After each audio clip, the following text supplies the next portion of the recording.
Bismillahirrahmanirrahim. Assalamualaikum warahmatullahi wabarakatuh.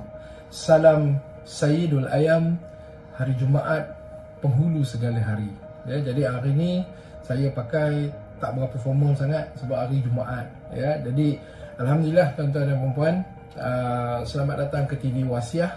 Jadi pada hari ini saya nak bercerita tentang satu aspek dalam pengurusan harta, iaitu tentang adakah apabila sesuatu dokumen harta, perancangan harta itu dibuat, maka selesailah semua masalah pusaka. Buat satu dokumen, buat satu dokumen jenis, semua masalah pusaka selesai. Adakah pandangan itu benar? Izinkan saya untuk berkongsi pengalaman saya dengan tuan-tuan dan puan-puan. Ya, tuan-tuan dan puan-puan, apabila kita bercakap tentang perancangan harta, dokumen perancangan harta, kita berkata tentang sesuatu yang akan dilaksanakan, yang akan mengaitkan ataupun yang akan memberi kesan kepada proses pembahagian harta kita pada masa akan datang. Kita buat dokumen ni hari ni, kita tak meninggal hari ni mungkin.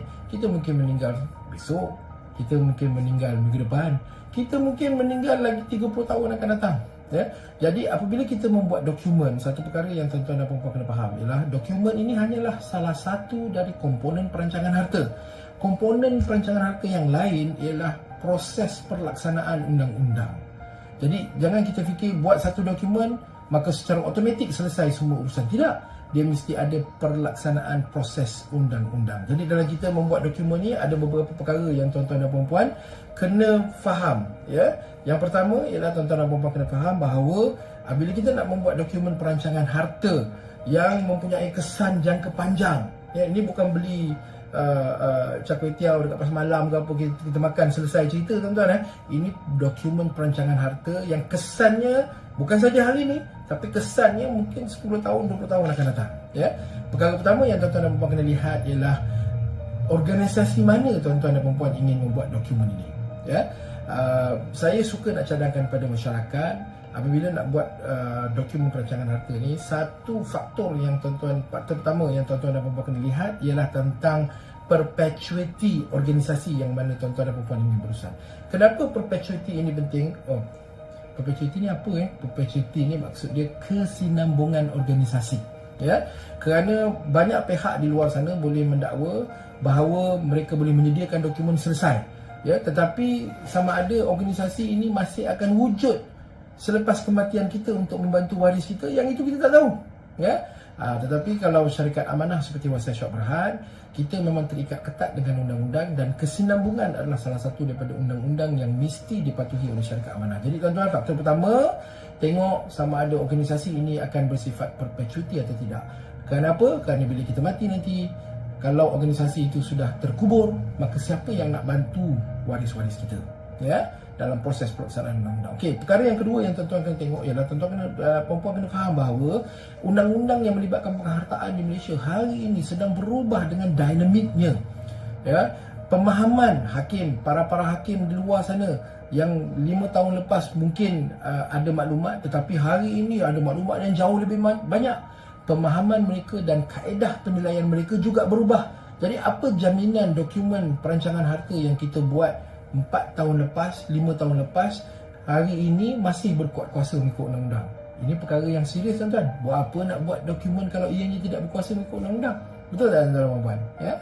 Yang ketiga, faktor yang tuan-tuan dan puan-puan kena lihat ialah siasat latar belakang organisasi, ya, yang menyediakan perkhidmatan ini. Sebab pada hari ini ada banyak organisasi kat luar sana, ya, yang mendakwa mereka boleh menyediakan dokumen hibah, mereka mempunyai kepakaran dan sebagainya. Jadi perkara pertama tuan-tuan dan puan-puan kena faham ialah siasat. Siapa organisasi ini? Benarkah mereka mempunyai kepakaran seperti yang mereka dakwa? Ya, sebab organisasi ini ataupun industri ini, satu cabaran dia kepada industri itu sendiri secara keseluruhan ialah dia satu industri yang tidak diregulasikan, tidak mempunyai regulator yang khusus. Ya, jadi sesiapa sahaja boleh masuk ke dalam industri dan mengatakan kami adalah pakar. Ya, tetapi adakah benar mereka itu beroperasi mengikut kaedah yang dibenarkan? Itu satu perkara yang kita nak. Jadi siasat latar belakang organisasi. Faktor yang ketiga, tuan-tuan, ialah tadbir urus korporat organisasi tersebut. Organisasi yang berurusan dengan perancangan harta ini mestilah satu organisasi yang profesional, yang dianggotai oleh orang-orang yang profesional, orang-orang yang berkelayakan, orang-orang yang berpengalaman, dan mereka mesti mempunyai tadbir urus korporat yang terbaik. Kenapa tadbir urus korporat ni bagus, perlu kita jadikan faktor pertimbangan tuan-tuan dan puan-puan? Kerana membuat dokumen perancangan harta ni bukanlah semudah kita lepak-lepak minum teh tarik dekat kedai mamak, lepas tu kita kata okey, besok kita selesaikan, kita buat satu produk baru. Sebab malam ni bincang-bincang dah dapat idea dah, oh ada produk baru kita boleh buat, kita pun buat produk baru besok. Dia tidak begitu, ya. Dalam disiplin keilmuan organisasi itu sendiri, terutamanya dari segi tadbir urus korporat, keputusan-keputusan ini mestilah melalui susunan tadbir urus korporat yang bersesuaian, yang profesional. Kenapa? Kerana kita ingin memastikan perkhidmatan yang kita buat ni adalah sesuatu yang benar-benar memberi impak kepada pelanggan kita. Ya, jadi tadbir urus korporat adalah satu perkara yang penting. Yang kelima, faktor yang kelima yang tuan-tuan dan puan-puan kena tengok, ya, saya ni kena buat laju-laju sebab cameraman saya kata masa dah suntuk, jadi saya kena laju-laju tuan-tuan. Yang kelima ialah tentang keilmuan, disiplin keilmuan organisasi itu sendiri. Apabila dia memperkenalkan sesuatu produk, adakah produk itu berdasarkan hearsay? Adakah produk itu berdasarkan meniru format daripada organisasi yang lain? Adakah produk itu berdasarkan pengalaman peribadi seorang atau dua orang? Ya, kalau itulah dia asas kepada pembangunan produk itu, maka produk itu adalah sangat lemah. Kenapa saya katakan sangat lemah, tuan-tuan dan puan-puan? Kerana kita perlu memastikan bahawa ini perkara berkaitan undang-undang. Ya, kita perlu memastikan bahawa apa yang kita perkenalkan pada masyarakat melalui disiplin ilmu yang ketat. Ya, disiplin ilmu yang ketat ni maksudnya apa? Bila kita nak menyediakan sesuatu, nak memperkenalkan suatu produk atau perkhidmatan, kita kena buat penyelidikan ilmiah. Ya, itu yang dibuat oleh Masa Syok Berhad. Kami membuat penyelidikan ilmiah, kami memberi grant kepada universiti untuk mengkaji topik-topik tertentu, dan daripada dapatan penyelidikan kita bawa kepada proses untuk pembangunan produk yang kemudiannya disaring, diperincikan, diperhalusi, didebatkan oleh pakar-pakar dalam hukum syarak dan undang-undang syariah.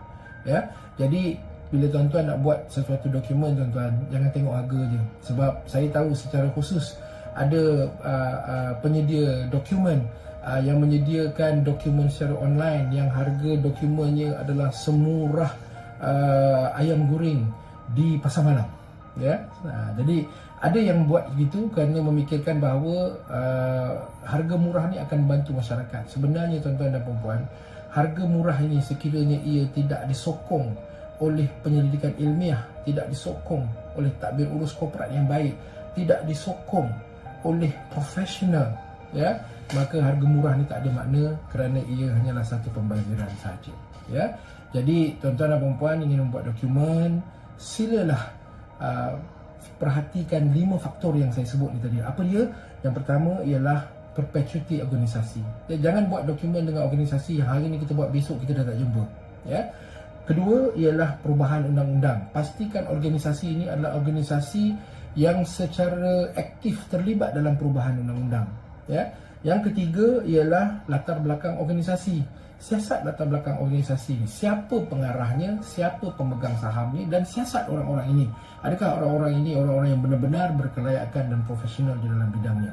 Yang keempat ialah pastikan tadbir urus korporat organisasi itu pada tahap yang terbaik. Kerana kita bukan nak guna perkhidmatan dia hari ini, kita nak guna perkhidmatan dia kemudian 10 tahun, 15 tahun akan datang. Ya, dan yang kelima tuan-tuan, pastikan organisasi itu mempunyai disiplin keilmuan yang tinggi.